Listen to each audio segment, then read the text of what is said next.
Hi all, this is Skate and welcome back to part 2.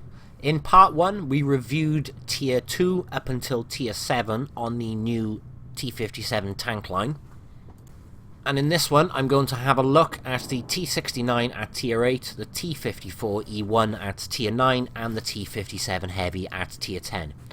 Now I've done these three separate to the rest, well, for two reasons. One, I wanted to go into a bit more detail on these three, and number two, these things are the business. And that's not a terminology I would use often, but these things are absolutely fantastic fun. All three of these tanks have oscillating turrets and very big autoloaders.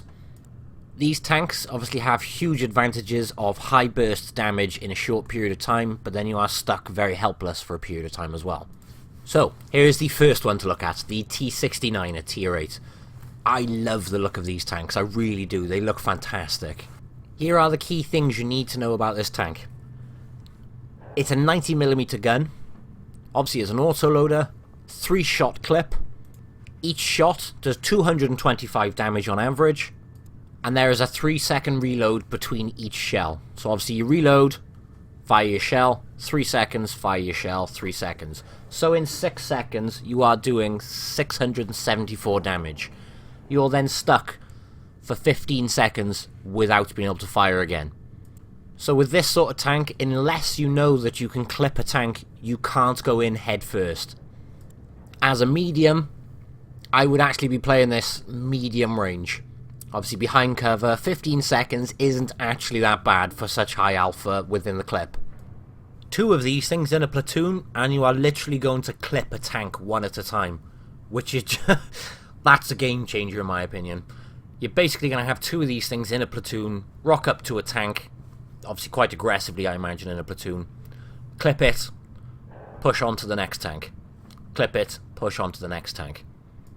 If you don't manage to clean up one tank, obviously with 2 full clips, you're going to be leaving it on a very, very low health, and as a result of that, someone else is going to take the kill very quickly and easily. The biggest drawback with this tank is the penetration values. The T71 at tier 7 gets APCR as standard with 175mm of penetration. This has AP standard with 173mm of penetration. It does have heat as the premium ammo with 250.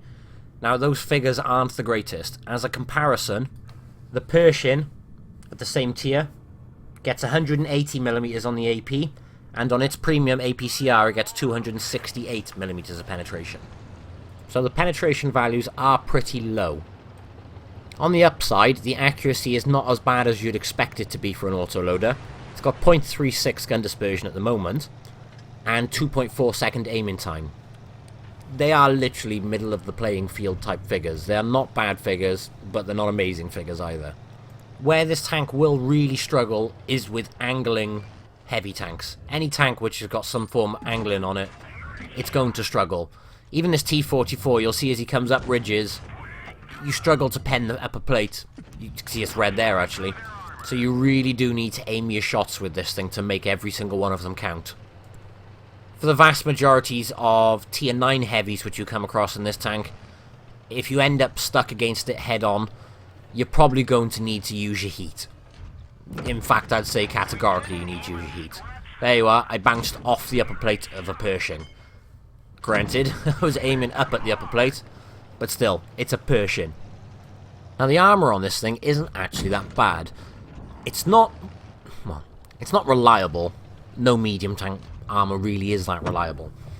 It's got 101 on the front of the hull, it's got 76 on the sides, and it's got 38 on the rear, which is pretty much your standard style American tank. Turret, though, has got 152 on the front, but that is only the front around the gun area. Obviously you have that massive giant turret ring, which is a giant weak spot. Sides of the turret you've got 76, and then the rear you've got 114. If somebody shoots the top of your gun, because of the shape, because of the amount of armor on it, it will probably bounce.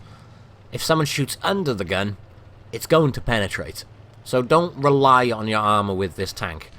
The other thing is it also has 9 degrees of gun depression, so you can hide the vast majority of the weak hull and the lower part of the turret and obviously unload your clip and pull back down the ridge. If the person you are shooting at over the ridge decides to come over, then obviously you just keep backing up down the ridge, and by the time they've got you, you're probably ready to unclip on them again. Now you can see this IS-3 is in like a side scraping position, but not really at the right sort of angle, but it still doesn't penetrate reliably. So I'm aiming for the weakest spot I know here, which is basically the track wheel. You can see as well, it's not that slow. It has a top speed of 52 kilometers. It's got 605 brake horsepower, which isn't a high amount, but it's not a heavy tank at the end of the day. So it does... Oh, look at that. Ammo rack right on the last shot. Typical. No, it's not slow. 52 kilometers per hour top speed. Like I said, 605 brake horsepower, which is... It's an okay figure, we'll put it that way. In perspective, the Pershing gets 705 brake horsepower, but it weighs 10 tons more. So you could put this sort of a little bit faster than the Pershing, but it traverses significantly better than the Pershing. Traverse speed on this is 60 degrees, and the turret's traverse speed, is 47. So it's very, very nimble little tank. I genuinely cannot wait to play this on the live server. I couldn't decide which of the three I prefer, and given the choice, I'd keep all three of these. They are so much fun. It's kind of like a tank destroyer in a way. You've got your massive clip, you do very high alpha with it, and then you have to back down and obviously run away or hide. It's not a bad playstyle, especially when you think this thing has the maneuverability to get away from danger. If you have a heavy tank chasing you down, you could circle it in this thing with no problem at all. Obviously circle as much as you can while you're reloading, and then unclip on them again. Or as I mentioned, use it as a ridge fighter, get back down the ridge and get back into hiding. Centurion 1 here, obviously the same tier, but we can take this tank out in 2 clips. So as you can see there, we've got 3 shots straight into him, and he only has less, well, he has less than half his health left. Now on the live server, you'd probably find these tanks would actually push towards you here. T95 probably wouldn't, on the basis of you'd be too scared of getting circled. But that Centurion would probably push towards you, so you take some damage by the time he gets to you if you're reversing down here, but you will very easily clip him. Now you'll see I've changed to the heat ammo. On this test server, there's very strange loadouts, so I left them with the loadouts just so I can give a good indication of what all all ammo types are like on this gun. Obviously there's no point just driving around showing you the AP, you are going to need to use the heat. It'd be nice to show you what the heat is like as well. The other thing I didn't even note earlier as well, is I was using the HE on the back of the Conqueror. Goes through, straight through, no problem at all, and obviously you get a much higher alpha as a result. There's not many things you can pen with the HE on this sort of gun. Obviously you're looking at the back middle plate of most American tanks, and you are looking at the back of a lot of British tanks. Other than that, you can't really use HE reliably. So in regards to your ammo loadout with this sort of tank, I'd probably say don't carry any more than 1 clip's worth of HE. It's not that reliable, it's not that useful on this tank. You'll note here as well, I do only have 1 HE shell left, so I've used all of my ammunition. Don't panic, this isn't something you'll probably come across on the live server. It's purely because I'm on the test server. Just quickly to show you there, it did 9,000 damage before I ran out of ammo. You're not going to see 9,000 damage often at tier 8. And if you do manage 9,000 damage in tier 8, big respect. Big respect to you. Okay, so moving on to tier 9, we have the T54E1. This tank is different in the aspect of you lose armor in comparison to your tier 8 counterpart. So you've got bigger guns firing at you in tier 9, but you're going to have less armor with this tank.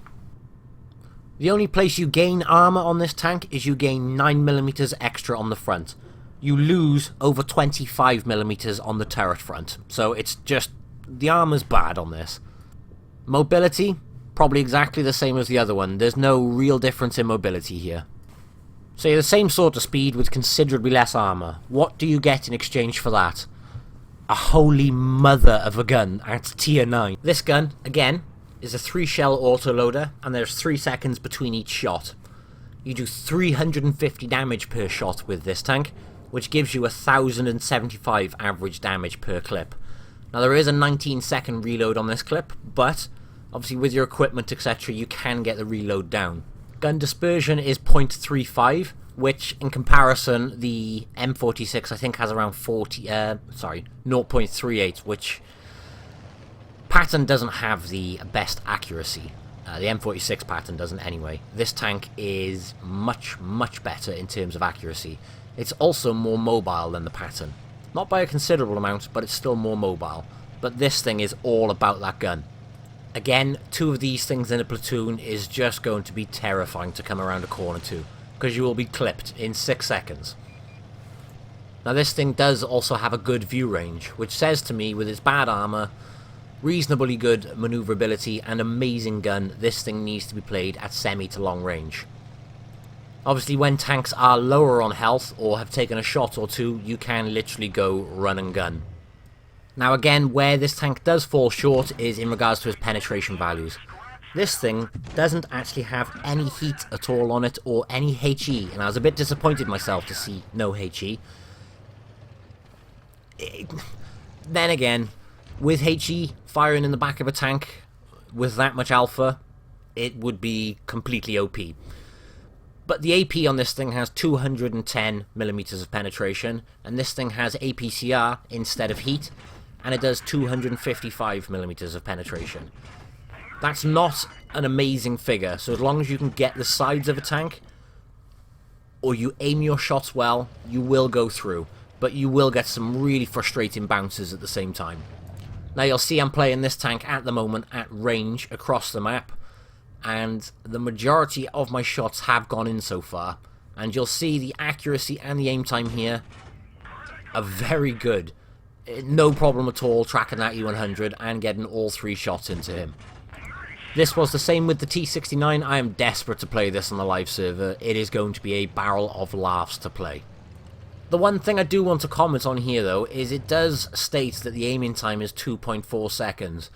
But watch in between this reload now. You actually aimed very quickly. Obviously 3 seconds. It looks like the aim time is more like 1.5. Every shell is fully aimed, ready for the next shell to come out. So I'm not sure if it does have different figures and it's just not shown correctly in the test server, or the figures are due to be changed. Obviously we'll find out when it comes out live. At the present though, it does appear or show up as 2.4 seconds, but as you can see there, it definitely looks to be a lot quicker than 2.4. Again, you will see I am starting to run low on ammunition. It is just because it's the test server. I do like 12,000 damage before I run out of ammo. So again, we're never going to see those sorts of figures. If we do, then I would be shockingly impressed. And in the real world, for the vast majority of us, we're never ever going to run through our ammunition on these tanks. Obviously the 12,000 I mentioned is including several bounces as well, so ammo, nothing to be concerned about, but because you can only have AP and APCR, the standard loadout was 18 AP and 18 APCR. I'd be inclined to leave it the same, or if not, drop a load of APCR and put some more AP in, but if you come up against a lot of tier 10s, you are going to need that APCR. I also think these things on the new map Canyon, which is massive, is literally going to be a barrel of laughs. And that, if you haven't seen the video, I recommend going to check it out. It is a lovely looking map, and I gotta give it to the Americans, they know how to make a good looking tank. So this tank on that map is going to be great.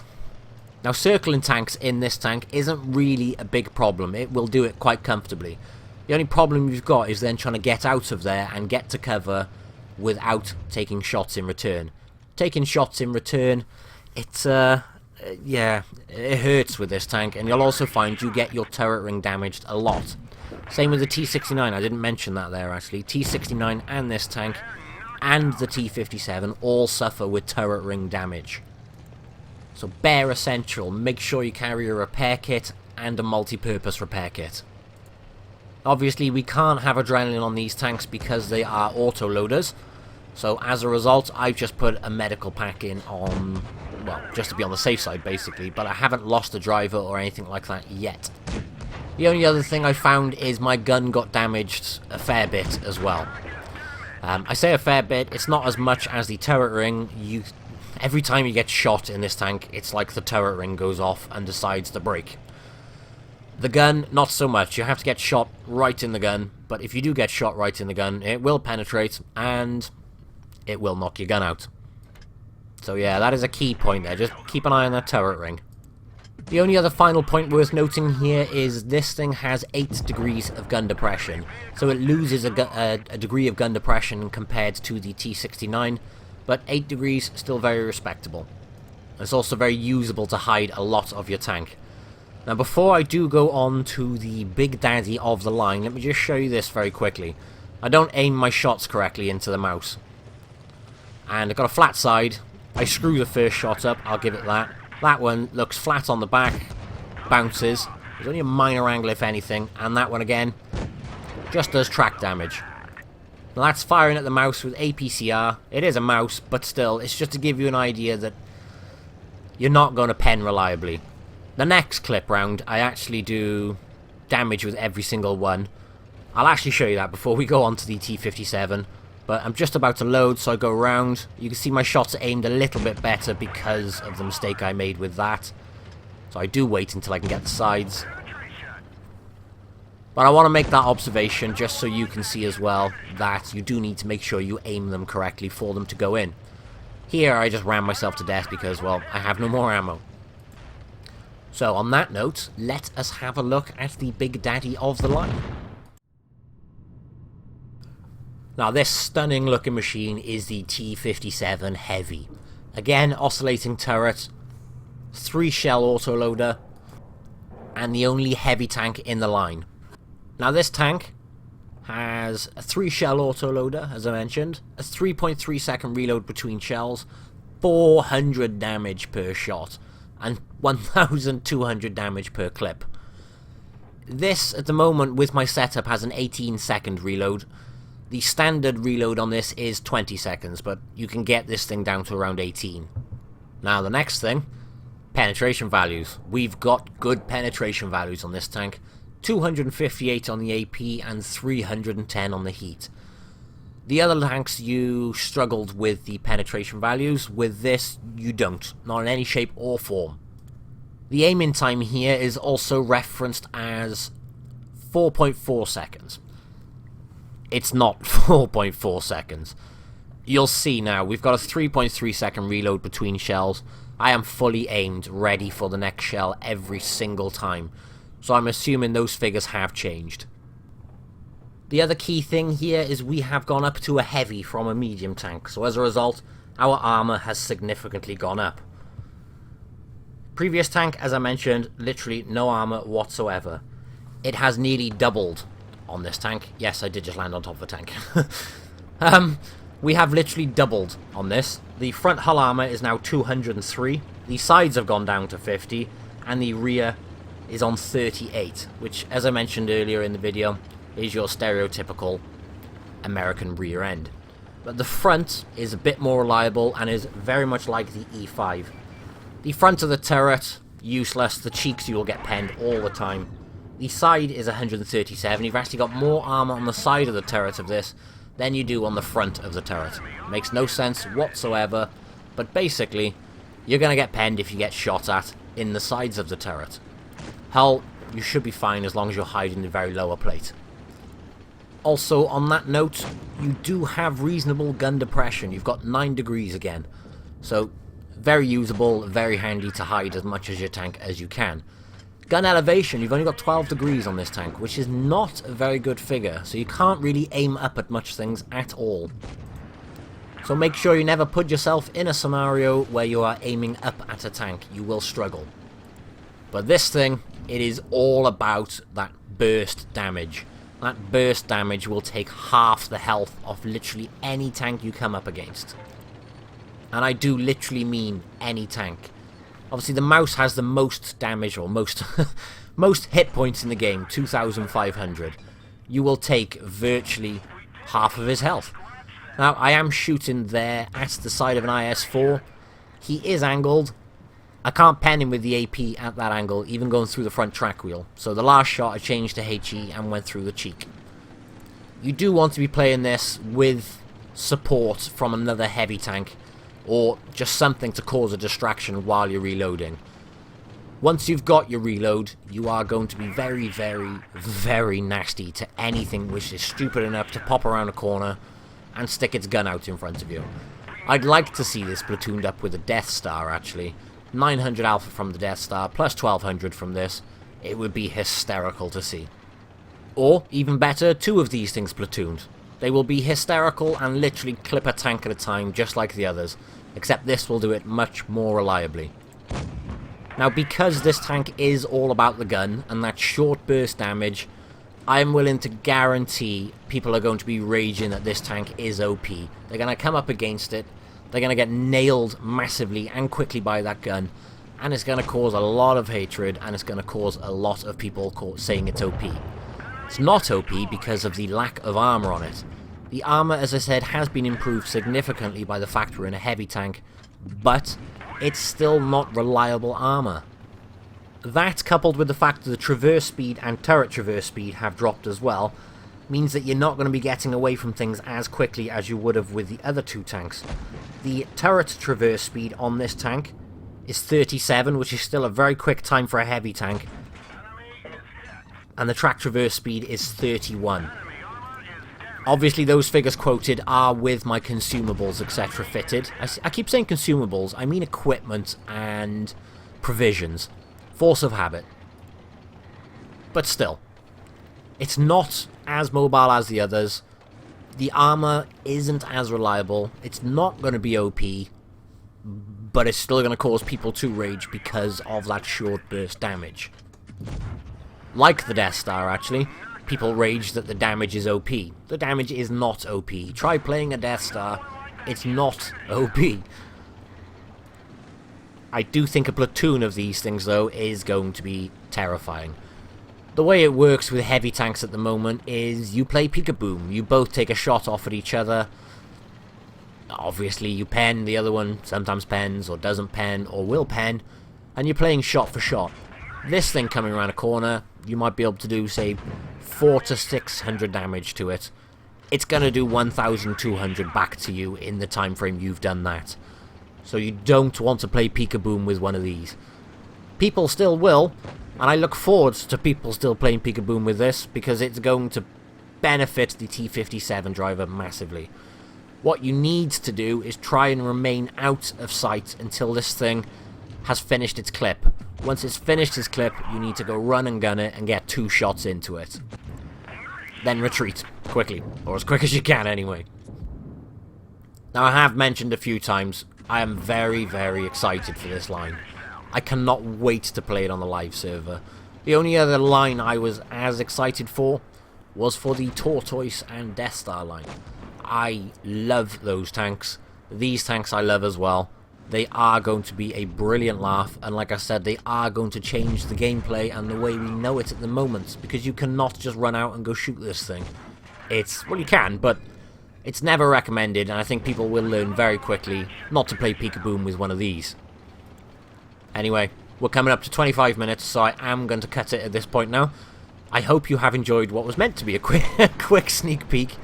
I've given, I think, hopefully a lot of details on the tank and what we're expecting to come. Thank you all for watching, and I will catch you in the next video. Bye-bye.